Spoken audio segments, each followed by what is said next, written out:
বন্ধুরা, আজ আমার শ্রী শ্রী ভাগবত গীতার একাদশ অধ্যায়ের অষ্টম দিন আমি পড়ছি, আপনারা শুনুন।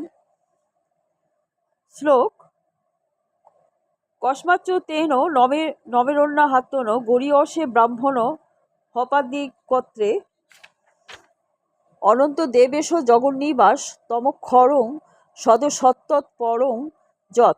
শ্রী প্রভুপাদের গীতার গান। কেন নাহি মহাত্মন নাহি লবেশে শরণ, তুমি হও সর্বগরীয়সী ব্রহ্মার আদিকর্তা, তুমি হও তার ভর্তা, তব কীর্তি অতি মহীয়সী। হে অনন্ত দেব ঈশ, তুমি হও জগদীশ, সদসদ পরে যে অক্ষর, তুমি হও সেই তত্ত্ব, কে বুঝিবে সে মহত্ব।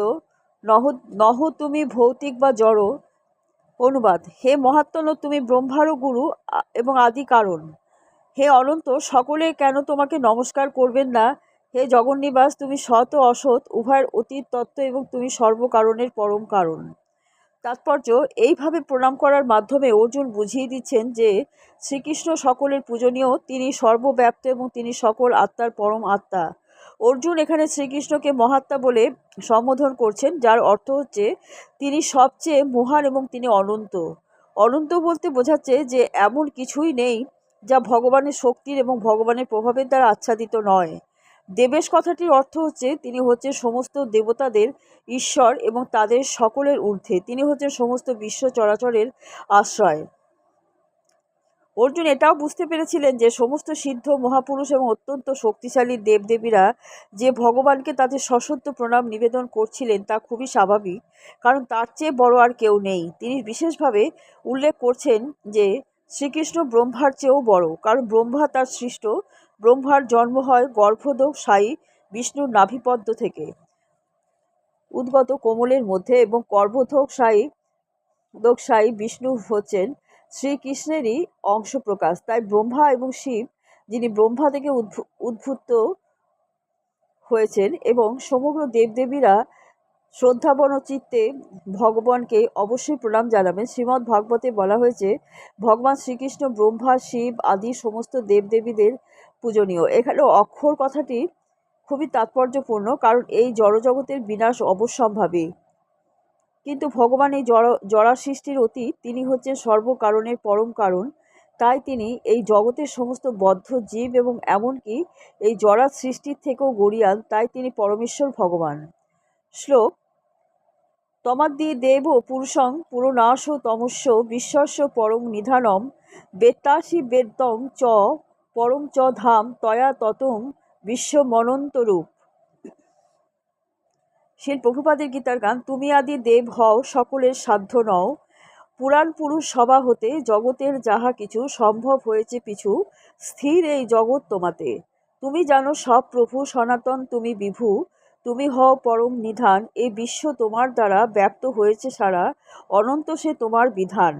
অনুবাদ: হে অনন্ত রূপ, তুমি আদি দেব ও অনাদি পুরুষ এবং বিশ্বের পরম আশ্রয়, তুমি সব কিছুর জ্ঞাতা এবং তুমি পরম জ্ঞাতব্য, তুমি গুণাতীত এবং এই জগৎ তোমার দ্বারা পরিব্যাপ্ত হয়ে আছে। তাৎপর্য: সব কিছুই পরম পুরুষোত্তম ভগবানকে আশ্রয় করে বর্তমান, তাই ভগবান হচ্ছেন পরম আশ্রয়। নিধানম মানে হচ্ছে সব কিছু, এমনকি ব্রহ্ম জ্যোতিও পরম পুরুষোত্তম ভগবান শ্রীকৃষ্ণের আশ্রিত। জ্ঞানের যদি কোনো অন্ত থাকে তবে তিনি সমস্ত জ্ঞানের অন্ত, তাই তিনি হচ্ছেন জ্ঞাতা এবং জ্ঞাতব্য।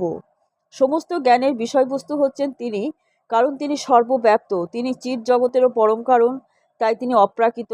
অপ্রাকৃত জগতেও তিনি হচ্ছেন পরম পুরুষ।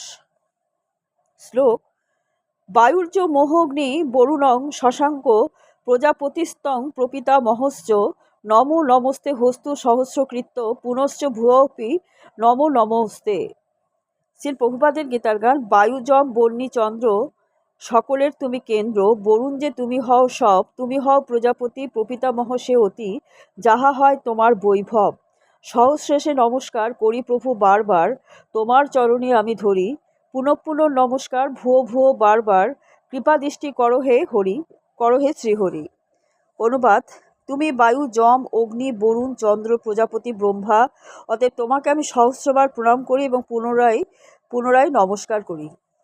তাৎপর্য: ভগবানকে এখানে বায়ুরূপে সম্বোধন করা হয়েছে, কারণ বায়ু হচ্ছে সর্বব্যাপ্ত, তাই তা দেবদেবীদের এক অতি গুরুত্বপূর্ণ প্রতিনিধি। অর্জুনও শ্রীকৃষ্ণকে পিতামহ বলে সম্বোধন করছেন, কারণ তিনি ব্রহ্মাণ্ডের প্রথম সৃষ্ট জীব, ব্রহ্মার পিতা। শ্লোক: নম পুরস্তাদথ পৃষ্ঠতস্তে নমহস্ত তে সর্বত এব সর্ব অনন্ত বীর্যামৃত বিক্রমস্তং সর্বম সমাপ্রসি ততহসি সর্বং। শ্রীল প্রভুপাদের গীতার গান: সম্মুখে পশ্চাতে তব সর্বত প্রণামে রব, নমস্কার তব পাদপদ্মে, অন্তর্যামী উরুক্রম তুমি বিনা সব ভ্রম, প্রকাশিত তুমি নিজ ছন্দে। অনুবাদ: হে সর্বাত্মা, তোমাকে সম্মুখে নমস্কার করছি, তোমাকে পশ্চাতে নমস্কার করছি, তোমাকে সমস্ত দিক থেকেই নমস্কার করছি। হে অনন্ত বীর্য, তুমি অসীম বিক্রমশালী, তুমি সমগ্র জগতে ব্যাপ্ত, অতএব তুমি সর্বস্বরূপ। বন্ধুরা, আজকে এই পর্যন্ত। আগামীকাল আপনাদের আবার পড়ে শোনাবো।